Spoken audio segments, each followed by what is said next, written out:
Hello my dear students. तो आज की क्लास में हम एक न्यूमेरिकल के बारे में डिस्कस करने वाले हैं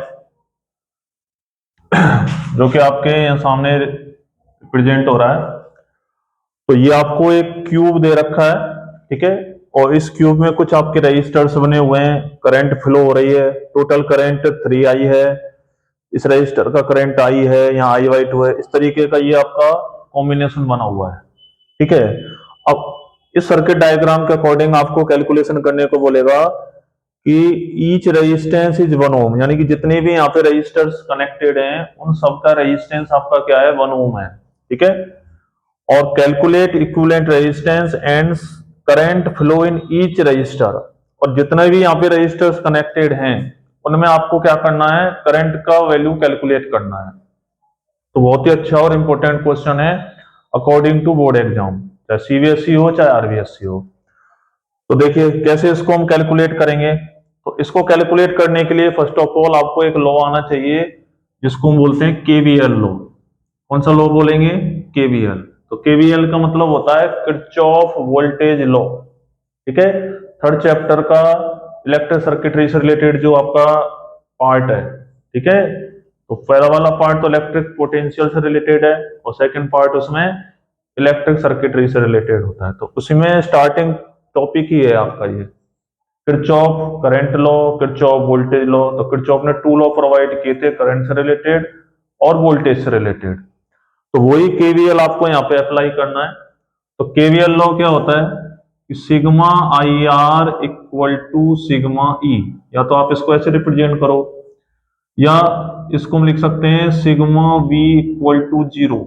इसको आप ऐसे भी रिप्रेजेंट कर सकते हो कि वोल्टेज का जो एल्जेब्रिक सम होता है वो 0 के इक्वल होता है, या वोल्टेज आई आर का मतलब क्या हो गया, इलेक्ट्रिक पोटेंशियल हो गया। इसकी जो एल्जेब्रिक सम होगा वो ईएमएफ के एल्जेब्रिक सम के इक्वल होता है, ठीक है ना। तो ऐसे आपको डायरेक्ट भी पूछ लेते हैं कि what is KVL equation, KVL law equation, तो आपको ये लिख देना है। तो इसके अकॉर्डिंग ये कैसे होगा, तो आपको क्या करना है, इस लॉ के अकॉर्डिंग इसमें एक लूप बनाना पड़ता है आपको, लूप, ठीक है। बहुत ही अच्छा क्वेश्चन आते हैं इस टॉपिक से रिलेटेड।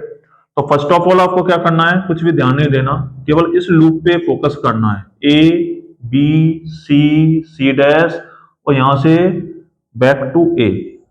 तो लूप हमारा कौन सा है, A V A B C C dash, और वापस हमें कहां पे आ जाना है, A पे आ जाना है, ठीक है।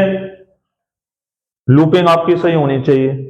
अब हमें क्या करना है, पाथ सेट करो इसका कि हमें किधर किस डायरेक्शन में जाना है। जैसे A टू B जाना है, B टू फिर C जाना है, C से C डैश पे जाना है और C डैश से वापस कहां पे आना है, A पे आना है। तो यहां आके आपका वापस क्लोज लूप बन गया। तो जितने भी क्लोज सर्किट होते हैं उनमें ही आपका KVL लगेगा। बाकी जो ओपन सर्किट होते हैं, सर्किटरी होती है, उसमें आपका KCL अप्लाई होता है, ठीक है ना। तो ध्यान रखने वाली बात है। तो फर्स्ट ऑफ ऑल हमें कहां से कहां जाना है, ए टू बी जाना है। तो ए टू बी के लिए इस रजिस्टर के अक्रॉस जो पोटेंशियल डिफरेंस जनरेट होगा वो कितना हो जाएगा, B equal to I R होता है।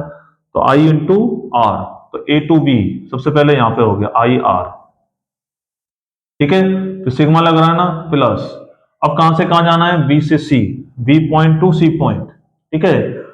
करंट कितना है, आई आर, रेजिस्टेंस कितना है, आर, इन दोनों का मल्टीप्लाई करो तो कितना हो गया, IR/2। इतना पोटेंशियल डिफरेंस आ गया, प्लस सी से सी डैश पे चलिए, सी से सी डैश पे यहाँ करंट कितना है, आई, रेजिस्टेंस कितना हो गया, आर, तो कितना हो गया, IR, पोटेंशियल डिफरेंस। इसके बाद वापस से आपको आना है इधर।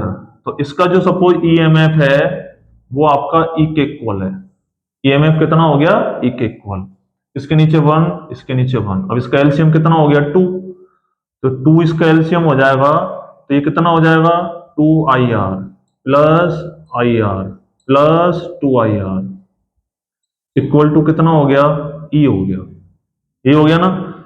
तो 2 और 2 4 प्लस 5, तो 5IR/2 इक्वल टू ईएमएफ। इतना आपका ईएमएफ का इक्वेशन आया। 5IR/2, ठीक है। तो ये तो हो गया ये। अब R इक्वल टू आपको क्या शिफ्ट कर देना है 1 ओम, क्योंकि R की वैल्यू कितनी दे रखी है 1 ओम, तो E इक्वल टू कितना हो गया 5I/2, इतना EMF बन गया। तो सबसे पहले तो आपको क्या कैलकुलेट करना है, इक्विवेलेंट रेजिस्टेंस। तो इक्विवेलेंट रेजिस्टेंस आप कैसे कैलकुलेट करेंगे कि R equivalent equal to total EMF upon total current, ये फॉर्मूला होता है, ये फॉर्मूला होता है ना। तो टोटल EMF कितना हो गया E, ये टोटल EMF हुआ। करंट कितना है, टोटल करंट यहाँ पे 3I, क्योंकि इस पॉइंट पे 3 पार्ट में डिवीजन हो रहा है, तो टोटल करंट कितना हो गया 3I हो गया, ठीक है। अब इस EMF को यहां शिफ्ट करेंगे तो कितना हो गया 5I अपॉन 2 इंटू 3I, ये हो गया ना। अब I से I कैंसिल हो गया तो कितना आ गया 5/6 ओम, 5/6 ओम। तो ये R इक्विवेलेंट की इक्वेशन आ गई आपकी, यानी कि फर्स्ट आंसर आपको मिल गया कि रिजल्टेंट जो रेजिस्टेंस आएगा वो 5/6 ओम आया, ठीक है। तो रिजल्टेंट हमें मिल गया रेजिस्टेंस। अब हमें किसकी नीड है, करंट की नीड है, यानी कि प्रत्येक जो आपका रजिस्टर है, ईच एंड एवरी रजिस्टर में कितना करंट आपका फ्लो हो रहा है, तो उसको हम कैसे कैलकुलेट करेंगे। तो देखो कैसे करेंगे, तो टोटल जो करंट है इसकी इक्वेशन क्या होती है, टोटल EMF, ठीक है, अपॉन टोटल रेजिस्टेंस, रेजिस्टेंस है ना जो R इक्विवेलेंट जो आया आपका। तो टोटल EMF में आपको टोटल करंट तो हो गया 3I जो आपका यहाँ पे जा रहा है। टोटल EMF क्या है, अब यहाँ पे एक देखो वैल्यू भी दे रखी है, जब आपको वैल्यू कैलकुलेट करनी है कि करंट की, तो आपको ये वैल्यू शिफ्ट करनी है जो यहाँ पे गिवन है कि इसका वोल्टेज कितना गिवन है, ठीक है। तो इसका EMF का वैल्यू दे रखा है 10 दे रखा है ना। और रिजल्टेंट जो हमारा रेजिस्टेंस आया वो कितना आया था 5/6, 6 कहां चला जाएगा ऊपर की तरफ न्यूमरेटर में। अब कितना हो गया ये 3I इक्वल टू 60/5, कितना हो गया 60/5। जब इसको आप कैलकुलेट करेंगे तो कितना हो जाएगा,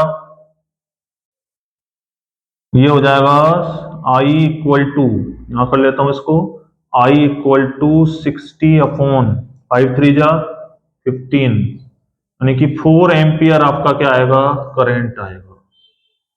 तो I का जो कैलकुलेशन हुआ है करंट का वो कितना हुआ 4 एम्पियर, दैट मीन्स इसमें आपका 4 एम्पियर, इसमें आपका I/2 है ना, इसमें 2 एम्पियर, इसमें 4 एम्पियर, तो जहां भी आपका I/2 है वहां 2 एम्पियर, और जहां आपका I है वहां पे 4 एम्पियर।